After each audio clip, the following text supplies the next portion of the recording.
I'm thrilled to be here in Season 3, Episode 6 of FountainCast, a bi-weekly podcast brought to you by your Fountain Hills Chamber of Commerce.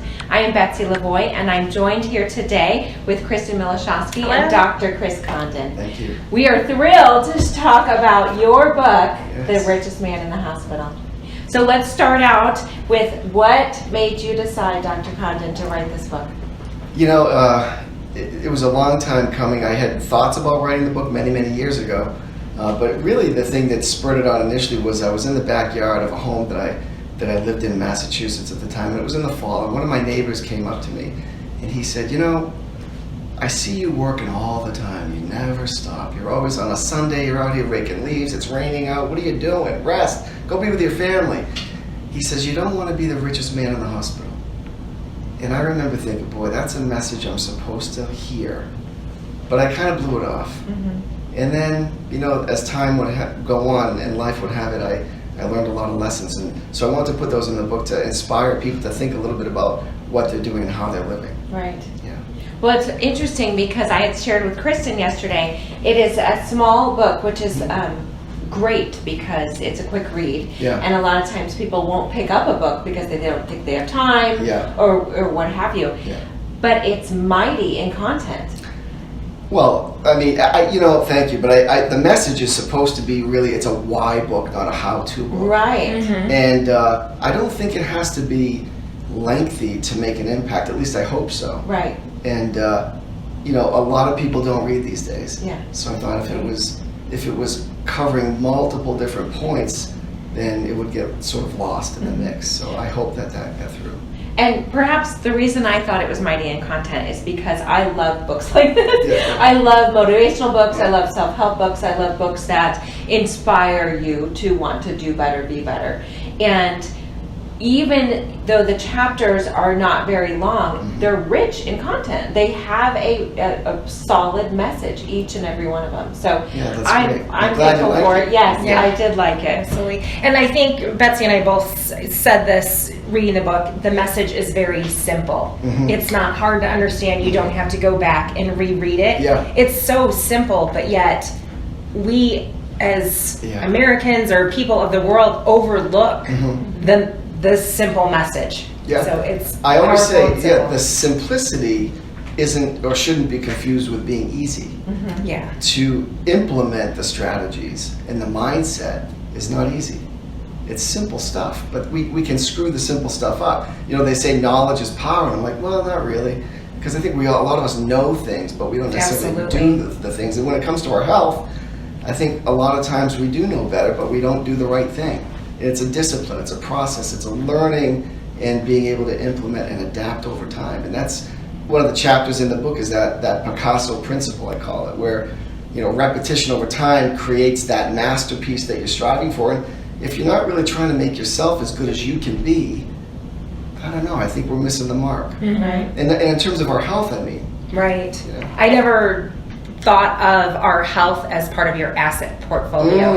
Obviously, I know it needs to be up there and, you know, strive to do all these little things that, you know, make a bigger whole, right? Yes. But I never, you know, thought of it as that way, and so I think that that's very important that people actually do consider that as part of their asset portfolio to get them where they want to be further down the road.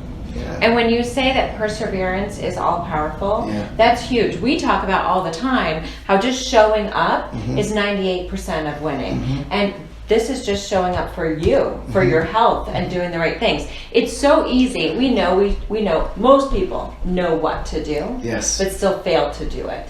And it's just showing up for yourself and not letting yourself down. Yeah. And so I thought I actually highlighted that. You know, perseverance is key to everything. Yeah, and I think those little promises that we make to ourselves, like today's a gym day. If I don't go, who's gonna know?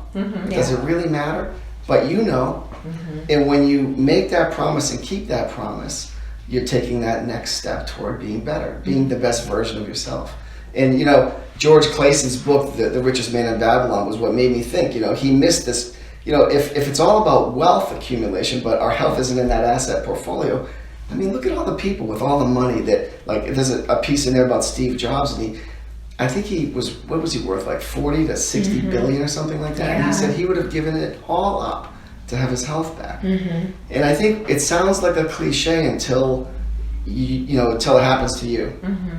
And so we're trying to get that message across, so to spur people to think about their philosophy of life and health, and what are they doing. And to your point, when you say when you don't follow through and you say it's a gym day and maybe you don't go, what I've learned, and you speak to in your book too, is the fact that if you continue to let yourself down, then your subconscious no longer believes you.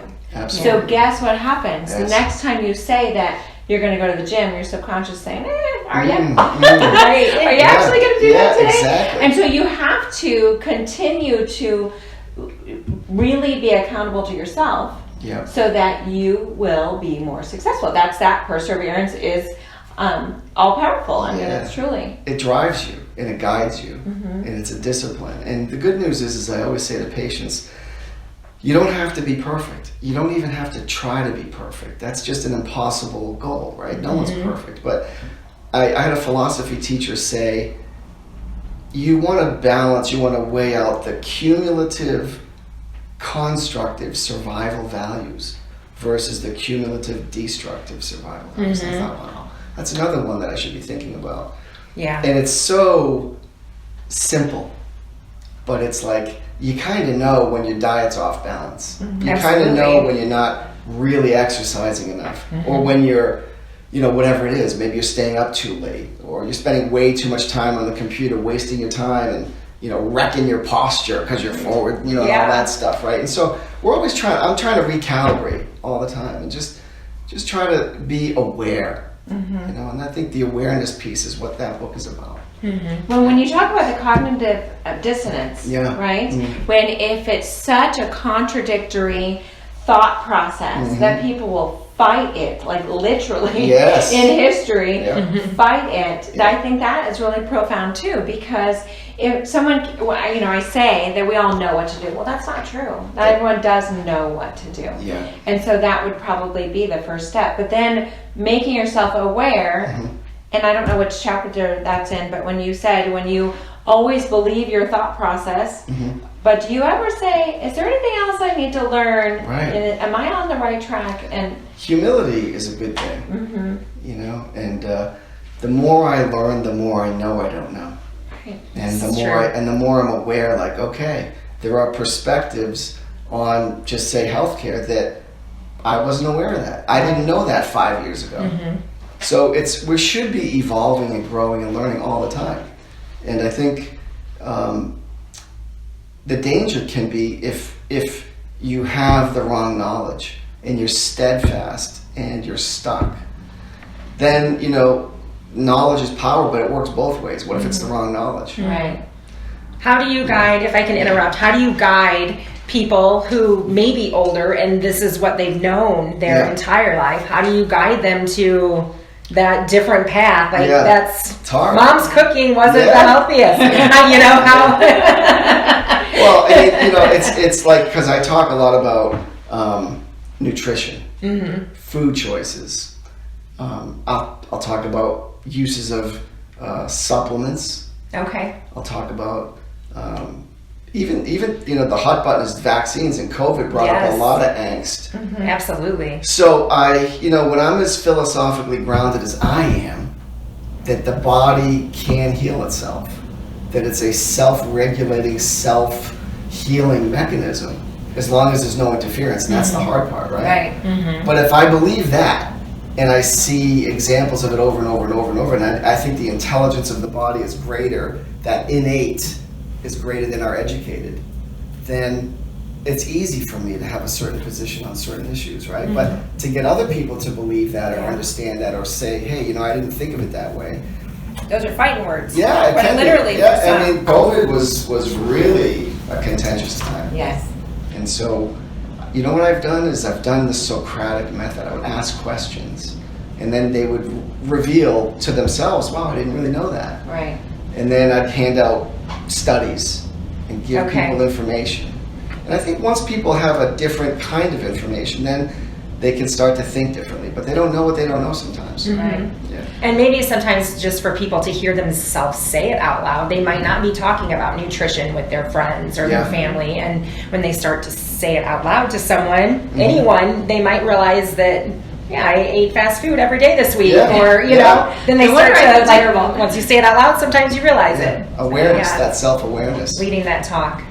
When you state the miracle of life, when someone's having a baby and everyone recognizes that's miraculous, that another human can have another human, it's right? Amazing. Yeah. It's amazing. But then you state how the miracle is still inside you. You are still that miracle. I think that's huge. I mean, people don't realize that. They think, you know, what does that just, you grow out of that? Yeah. It's so exciting when you think of it for what it is. Like, that intelligence, that there's these cells that you can't see with the naked eye, they come together, and then in 9 months a baby's born, and everyone realizes, holy smokes, this is a miracle, right? And I think we do lose sight of that. That intelligence is still in us, and what operates the system is the nervous system, the brain and the spinal cord. So it's like I joke around and say, you know, I'm a chiropractor because I don't have a spine fetish. I'm interested in this thing that protects the very system that makes your body heal and regulate. And so if the intelligence runs through that system, it makes sense that it's protected, right? And it's the only system totally encased in bone. I think that's another clue. Right. And so, you know, I just think getting people to think a little bit differently, because if you watch TV, it's like every 3 minutes it's another drug ad, and you're like being brainwashed into thinking you don't have what it takes. This is what you need this to overcome this. It's really not good. On a lot of levels, it's not good because it really diminishes people's, I think, at the core of it, the self-esteem, self-worth, ability, and that miracle that we are brainwashed into believing isn't there anymore. Right. And that it's normal to be on a litany of drugs. Yeah. They're normalizing that fact. All of the side effects. And Yes. I agree. So it's I've been in the trenches with patients with these issues for so long, and I see hope though that people are looking. I think this assault by the drug companies is waking people up. I think people are seeing this is nuts. There's got to be a different way, a better way. Why do I have to ask my doctor for this drug? Right. Shouldn't they know what I should do? Yeah.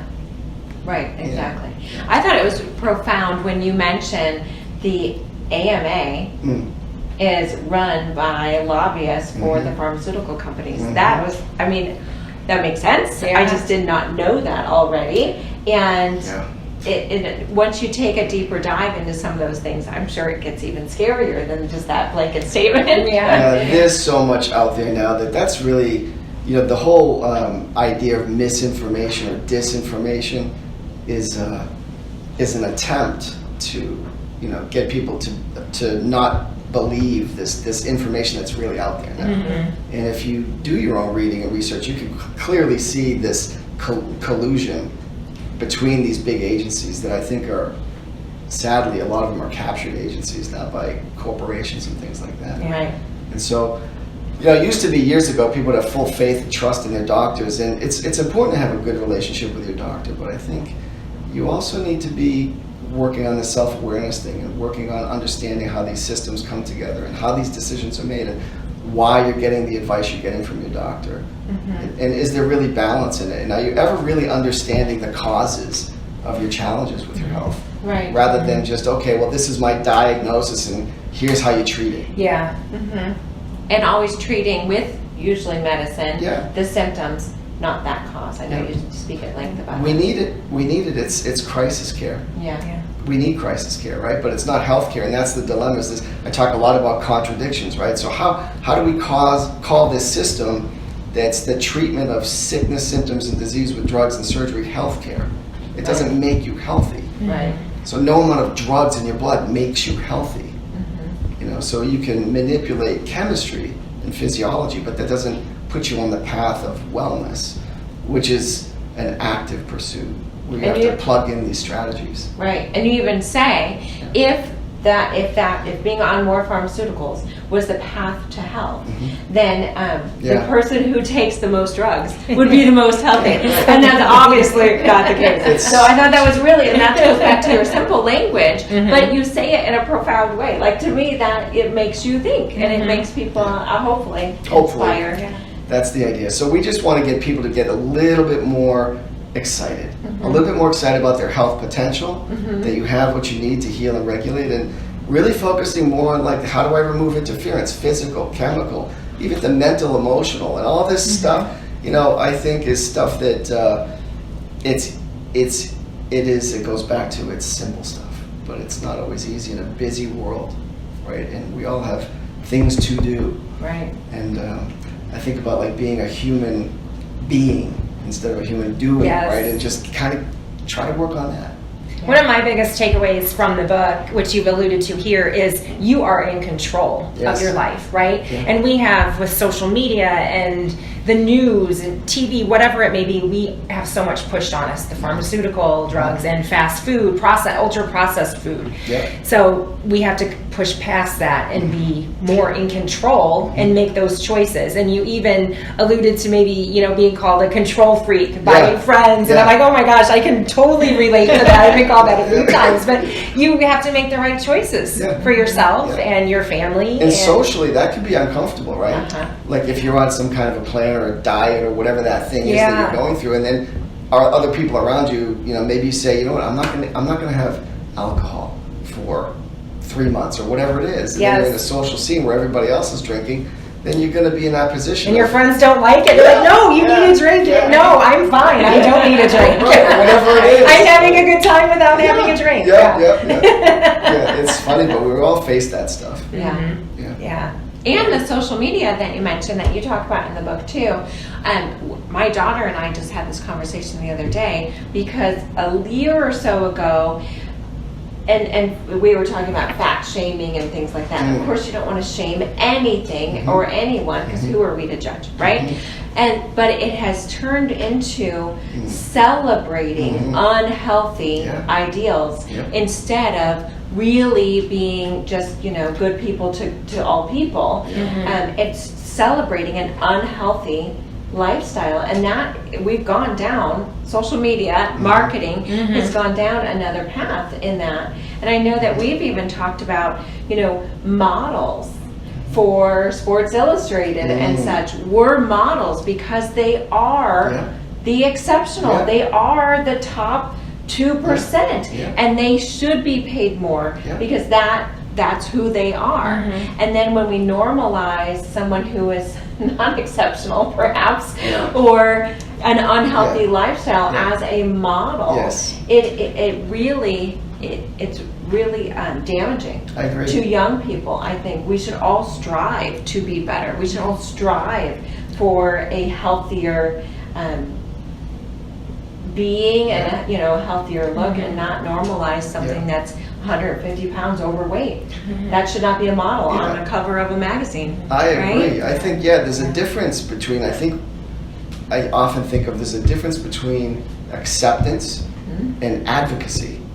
So there are people that struggle, and they shouldn't be made to feel less than or bad about themselves or whatever, right? But it's the reality is that all the science, the big drumbeat was follow the science, right? Let's follow the science.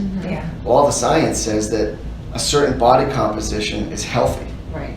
And if we're going to ignore that, then what are we doing, right? So I think we have to. I think it makes sense to try to strive to be the best that you can be, and there's nothing to be now that it's spun like if you're really into fitness and wellness, then there's something wrong with you. Right. Yeah. That's a little, narcissistic or whatever that is. Right.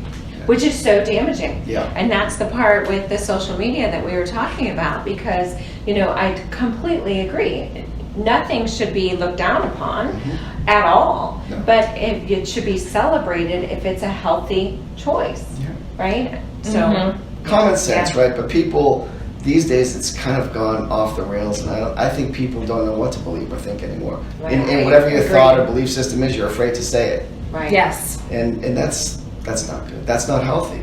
We should all be able to have conversations, whether it's about, I was brought up to say, you don't talk about religion, you don't talk about politics. Now you can't talk about health. I mean, where does it end? Right. Like, can't we just have conversations? Right. And for me, it's always been with patients to have a conversation about, how do we recognize what is and isn't working for us, and really decide to attack the causes, remove the causes. And if it's diet, if it's exercise, if it's posture, if it's, whatever that is, or if it's bad relationships, or whatever that might be, then work on, getting that out of your life. Right. Also, in your book, I keep thinking that a lot of what you're saying and that control and knowing and doing better, it boils down to, you mentioned bad relationships. You're the sum of the 5 people that you hang out with the most or spend the most time with. So are the people that you are with making good decisions? Yeah. Right? Is their first choice to drink every night for happy hour? Is it to, go out and indulge in food? What is it? Yeah. Do your coworkers have donuts every day? Right. No, that's not. Do they bring in baked cookies? We're celebrating That was all us. birthdays around here at the chamber, and we've had so many delicious things. It's just a treat. Yeah, right. That's It's a funny. huge birthday celebration. Oh my gosh. Well, and this actually isn't exactly in the book, but it all ties together. We also focus on always having that positive work culture, and that goes right along with every other aspect of being healthy, with your relationships and fitness and your choices and everything else. So I hope that from the Chamber of Commerce standpoint, that people not only think of their health as a wealth asset, as part of your asset portfolio, but even for companies. Like, are you thinking about for your employees and your coworkers, are you healthy in your relationships, in your work relationships? Are you healthy physically? Yeah. We recently, I did a fun little post on social media, are we the fittest chamber? The self-proclaimed fittest chamber. I have no idea how to measure that. We are going to self-proclaim that It's like we're a the challenge, I think that's it. Right. And I thought it was That's so funny Yeah. because our vice president, Tammy Bell, she said, I'm never motivated by someone who says, like, rah, let's be fit. Yeah. She said, but when you put, are we the fittest chamber? Yeah. I got motivated. I think that maybe we should be the fittest chamber. And so That's now great. we're just having fun with it. And we talk about that as staff all the time. And I just would hope, especially if that's becoming the new norm, that you can't talk about health. Yeah. I hope that your book, our podcast, could in some way inspire people. You start talking about health, because that trickles down into every part of your organization, your life, your family life, your being. Yeah. You value it when you lose it, and we want people to value it before that happens. Right. So. But do they need a wake-up call like you did? Do you think most I people think most need a people wake-up do. call? Yeah, I was that guy in the hospital, and so I had viral meningitis, and I was laying in the hospital, and I was thinking, I knew that I became susceptible, and it could be from any kind of infection, but I think when you're living too close to that threshold all the time, that's the danger, right? So you want to create that bigger gap. I think of it like your general adaptive potential, the gap. And so how do I stay away from that place where I'm likely to get sick? And so I think that's a discipline that, sadly, I was one of those people that had to learn the hard way too, and I knew better. Right. Right. So I hope that book kind of instills that mindset that people say, you know what, my health really is my greatest asset. It's not just this cliche, because you will value it when you lose it. Yeah. Right. Right. Yeah. And we all want to be able to move and live our lives to the fullest, live our best life for as long as possible. Amen. I think putting that at the top of our asset portfolio is key. I'm glad you picked up on that. That's right. And the fact that you have actionable steps, I think, is very key. So you might be inspired by the book, but at the end of the book, Dr. Condon gives you, okay, your next steps are, or could be. Yeah. And, even journaling about what your health journey should look like. And I think that's really great that you encourage people to take action. So now that hopefully you're inspired, now that hopefully you're thinking about your choices, now what? That's it. So I think at the end of the day, if people feel good about themselves, they feel worthy, that's a key. That you have to believe that you deserve a certain level of health and expression of life. And I think it's an interesting thing that people self-sabotage because deep down they're like, well, what difference does it make? And they have to work on that too. I think the mind and the self-esteem, the sense of self-worth, and all of that, I think, is an important. I've had people, I say, look, you want to work on your posture, right? Get yourself, and they feel self-conscious about that. Like this is like, they get kind of hunched forward as a defense thing. I think it's an interesting psychological manifestation, I think. So everything from good postural habits to, all these things that we talked about today with nutrition and exercise and relationships, you have to decide that your life is worth it. Right. Yeah. And everyone is worthy, right? Yes, Yeah. absolutely. Yeah. Well, Dr. Condon, thank you so very much. Thank you. Where can you find The Richest Man in the Hospital? I know on Amazon, and we'll have the link below. Yep. And I did request that we have them in our gift shop. So hopefully here, we'll have them here as well. That's it. And then I think nowadays that's how people are accessing stuff, mostly online, so you can get it that way through Amazon. Okay. Yeah. And any closing questions or thoughts that you want to I think we've covered it all. It's been fabulous. Thank you so much for sharing your Thanks for having message. me. Appreciate it. Yes. Yeah.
Thank you so much for tuning in today. Please like, comment, and share this podcast.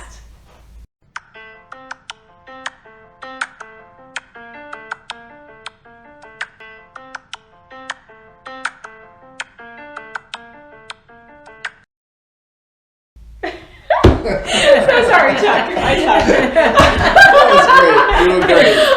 After we were done, I was like, Blake, I got nothing.